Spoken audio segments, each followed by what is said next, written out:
سورہ آل عمران آیت نمبر 185 اور چوتھا پارہ ہے، چوتھے پارے کا 10واں رکوع جاری ہے۔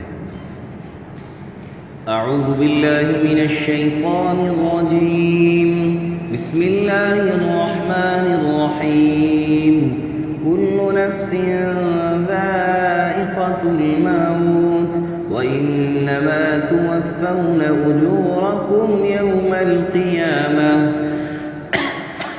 فمن زحزح عن النار وأدخل الجنة فقد فاز وما الحياة الدنيا إلا متاع الغرور لتبلغن في أموالكم وأنفسكم وَلَتَسْمَعُنَّ مِنَ الَّذِينَ أُوتُوا الْكِتَابَ مِنْ قَبْلِكُمْ وَمِنَ الَّذِينَ أَشْرَكُوا أَذًى كَثِيرًا وَإِنْ تَصْبِرُوا وَتَتَّقُوا فَإِنَّ ذَلِكَ مِنْ عَزْمِ الْأُمُورِ صدق اللہ العظیم۔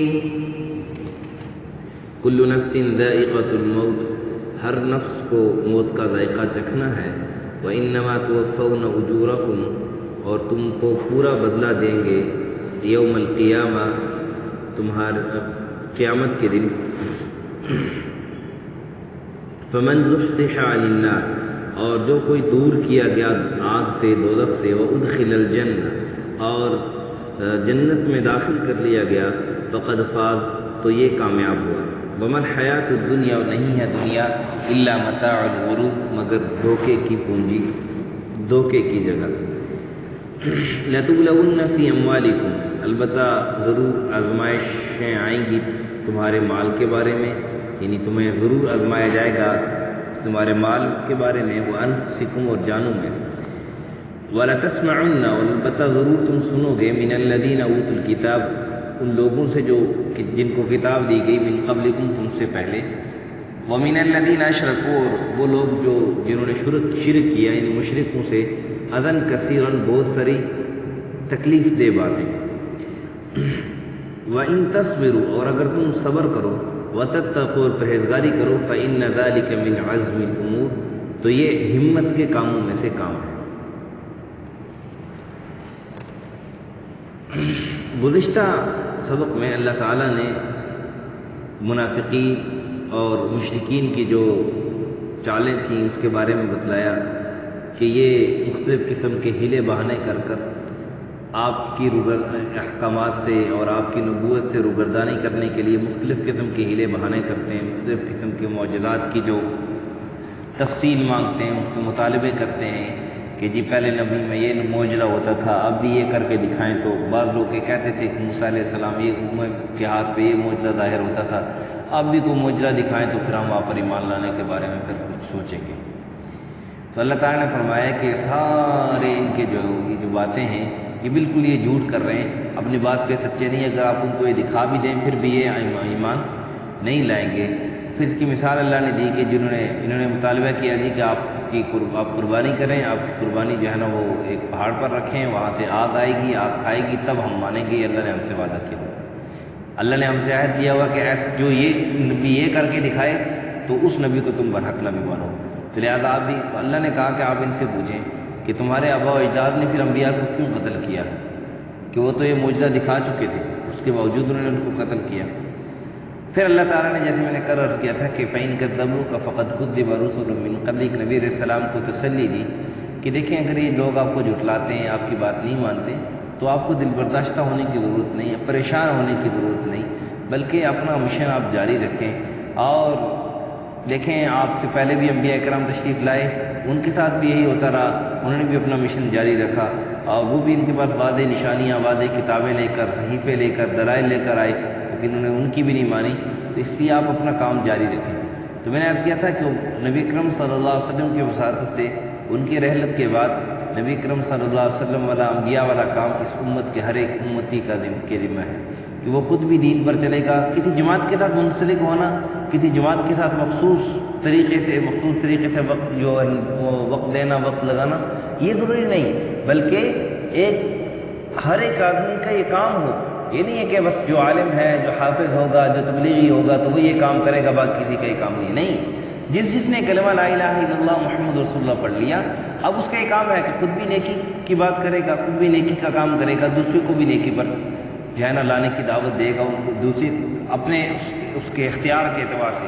جہاں پر اس کا حکم چلتا ہے وہاں پہ حکم چلائے گا، جہاں پہ عرض چلتی ہے وہاں پہ عرض چلائے گا، جہاں پہ اشارہ چلتا ہے وہاں پہ اشارہ چلائے گا، اور اسی طرح دوسروں کو بھی برائی سے بچائے گا.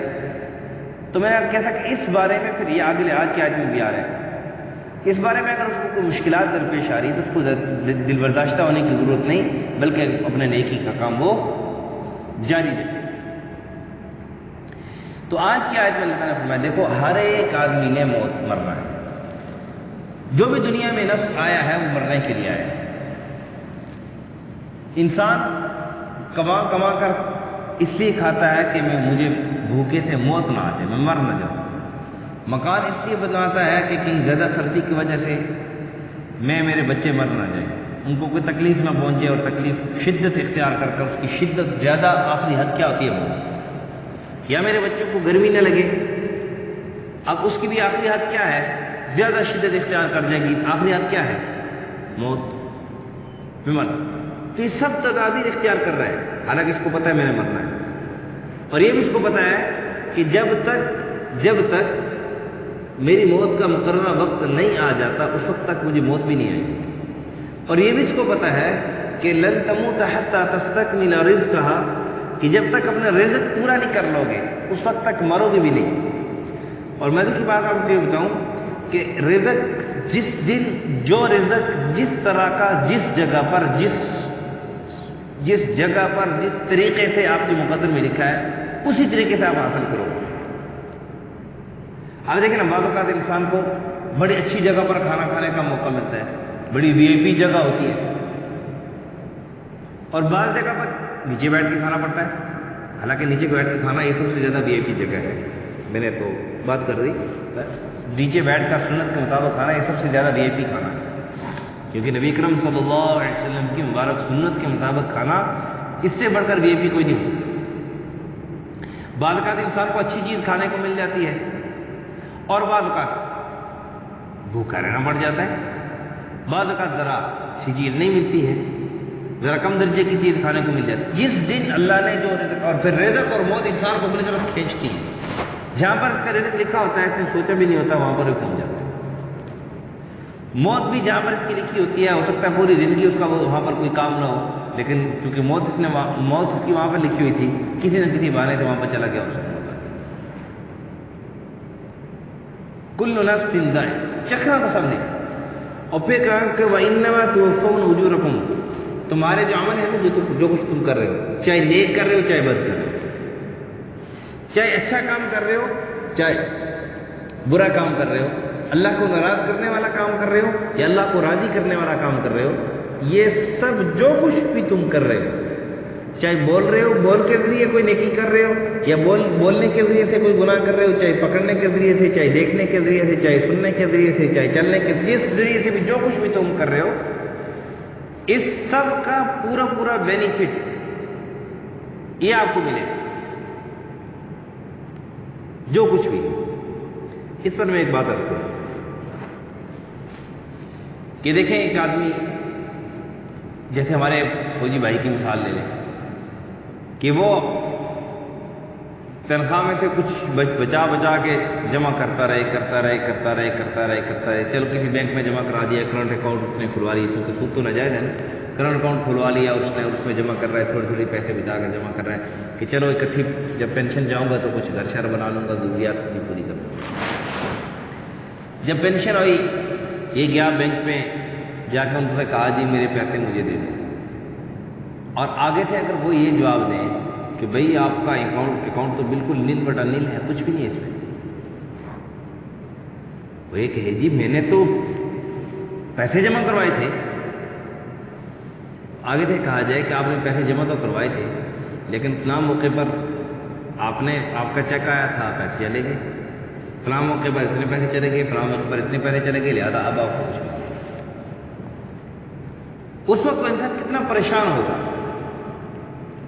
کتنا خفا ہوگا، اور اس پر اس وقت کیا گزر رہی ہوگی کہ میں اتنا عرصہ جمع کراتا رہا اور کوئی دھوکہ کر کے میرے پیسے لے گیا۔ اس سے بڑھ کر ایک اور پریشانی، دنیا میں انسان نمازیں بھی پڑھ رہا ہے، تہجد بھی پڑھ رہا ہے، نیک اعمال بھی کر رہا ہے، لیکن ساتھ دوسرے کا حق بھی مار رہا ہے، ساتھ دوسروں پر ظلم اور زیادتی بھی کر رہا ہے۔ تو قیامت کے دن جب یہ جائے گا وہ بڑے اپنے تئیں بڑا خوش ہوگا کہ میں نے تو نمازیں بھی پڑھی ہیں، میں نے تو تہجد بھی پڑھے ہیں، صدقہ خیرات بھی کیا ہے، نیک اعمال حج عمرے بھی کیے ہیں، ہاں اللہ کے راستے میں جہاد بھی کیے ہیں، اب میری تو جنت پکی ہے۔ وہاں پر جب اس کو اعمال نامہ دیا جائے، اس کو دکھایا اقرأ کتابک کفی بنفسک اليوم علیک حسیبا، لے اپنا اعمال نامہ لے، خود اپنے لیے حساب کر لے، خود اپنے لیے فیصلہ کر لے، آج تو خود اپنے بارے میں جج ہو۔ وہ جب دیکھے اعمال نامہ کھولے تو ایک نیکی بھی نہیں۔ اس وقت اگر یہ اللہ سے کہے کہ اللہ میں نے تو نمازیں پڑھی تھی، تہجد پڑھے تھے، یہ کدھر چلے گئے؟ جواب آئے گا فلانے پر ظلم کیا تھا، اس کے بدلے نیکیاں چلی گئی، فلانے کا حق چھینا تھا، نیکیاں چلی گئی، فلانے کو برا بلا کہا تھا، نیکی چلی گئی، فلانے کی غیبت کی تھی، نیکیاں چلی گئی، لہذا اب تیرے پاس کچھ نہیں۔ یہ دنیا کی پریشانی، یہ تو عارضی پریشانی ہے، اصل پریشانی تو آخرت کی پریشانی ہے۔ دنیا کی پریشانی کیا ہے؟ غم کے عالم میں زیادہ کیا ہو جائے گا؟ مر جائے گا۔ وہاں پہ موت بھی تو نہیں آئے گی، ہارٹ اٹیک بھی نہیں ہوگا وہاں پر، ہارٹ فیل بھی وہاں پر، برین ہیمریج بھی نہیں ہوگی وہاں پر، پھر سوائے افسوس کے اور سوائے جہنم کی آگ کے کچھ بھی نہیں ہوگا۔ اس لیے اللہ نے فرمایا وَإِنَّمَا تُوَفَّوْنَ أُجُورَكُمْ، پورا پورا بدلہ تمہیں دیں گے، نیکی کے اعتبار سے بھی، برائی کے اعتبار سے بھی۔ ہاں جو نیکی کریں گے اس میں اللہ نے پھر وعدہ کیا ہے کہ ہم آپ کو 10 گنا بڑھا کر، 10 گنا سے لے کر 1 گنا سے لے کر 700 گنا تک بڑھا کر دیں گے۔ لیکن وہ پھر اللہ کے ہاتھ چونکہ کوالٹی چلتی ہے، کوانٹٹی نہیں چلتی۔ یہ نہیں دیکھا جاتا کہ اس نے کتنے رکعت نماز نفل پڑھی ہے، اس نے کتنے رکعت جو ہے وہ فرض نماز پڑھی ہے، اس نے کتنے پیسے صدقہ کیے ہیں۔ کوالٹی دیکھی جاتی ہے کہ اس کے اخلاص کتنا ہے، کس خشوع خضوع سے اس نے نوافل پڑھے، نماز پڑھی ہے، کتنے اللہ کی رضا کے لیے اس نے صدقہ کیا ہے۔ تو وَإِنَّمَا تُوَفَّوْنَ أُجُورَكُمْ يَوْمَ الْقِيَامَةِ، پورا بدلہ دیا جائے گا۔ وَكَافَ مَنْ زُحْزِحَ عَنِ النَّارِ، اب اس بدلہ دینے کے نتیجے میں اگر یہ آگ سے بچ گیا، وَأُدْخِلَ الْجَنَّةَ، اور جنت میں داخل کر دیا گیا، فقط فاز، یہ انسان کامیاب۔ یہاں سے ایک بات یہ معلوم ہوتی ہے، بعض آج کل کے صوفیاء کرام وہ یہ کہتے ہیں جی جنت کی طلب نہیں کرنی چاہیے، اللہ کی رضا طلب کرنی چاہیے۔ کیا کہتے ہیں؟ اکثر آپ نے سنا ہوگا کہ بھئی جنت، آپ یہ جو ہے نا اگر یہ کہو جی اللہ میں اس لیے عبادت کر رہا ہوں کہ تو مجھے اپنی جنت دے، تو صوفیاء کرام یہ کہتے ہیں بعض کہ جی نہیں ایسا نہیں کہنا چاہیے، کیونکہ دیکھو جی یہ تو پھر لالچ ہوگی، جنت کی لالچ میں محبت ہوگی۔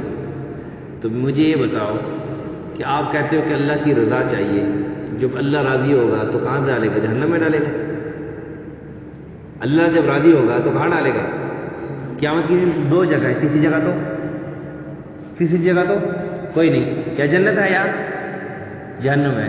جب اللہ راضی ہوگا، جنت تو آپ نے کہا جنت، اللہ مجھے جنت چاہیے ہی نہیں، تو پھر کہاں جاؤ گے؟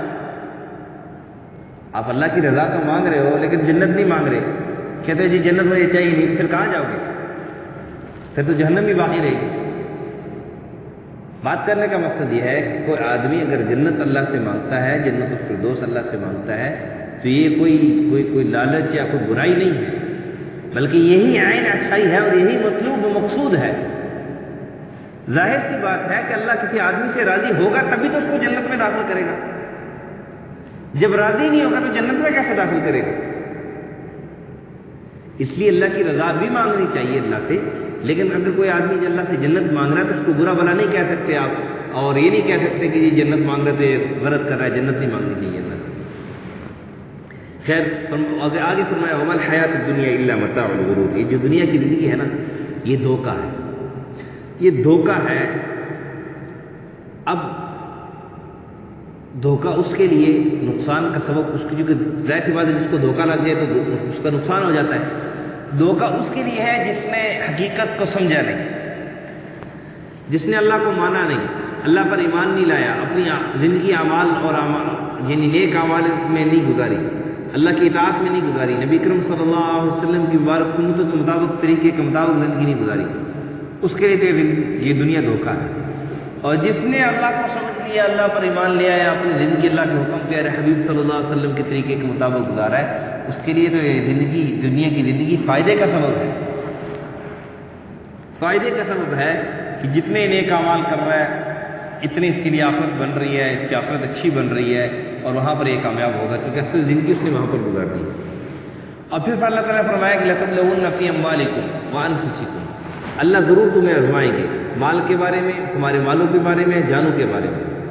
کہا کہ کبھی جو ہے نا وہ جان کا نقصان ہو جائے گا، کبھی مال کا نقصان ہوگا، کبھی زیادہ مال ملے گا.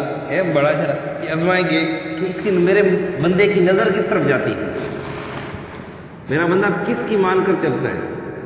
سختی آ گئی تو اس وقت کہاں پر اس کی نظر جاتی ہے، اس پر راحت، چین، آرام آ گیا، آسائشیں آ گئی، اب اس کی نظر کہاں پہ جا رہی ہے. تو اس لیے ضرور آزمایا جائے گا، ہر حال میں اللہ کو راضی رکھنا چاہیے. اور پھر کہ وَلَا تَسْمَعُنَّ مِنَ الَّذِينَ أُوتُوا الْكِتَابَ وَمِن قَبْلِكُمْ وَمِنَ الَّذِينَ أَشْرَكُوا أَذًى كَثِيرًا. جو مشرک ہیں اور اہل کتاب ہیں، عیسائی ہیں، ان کی طرف سے بہت سی ایسی آپ کو باتیں ملیں گی جس سے آپ یعنی دل برداشتہ ہو جاؤ گے، آپ کو پریشانی ملے گی، آپ پریشان ہو جاؤ گے، جو آپ کے دل کو دکھ پہنچائیں گی.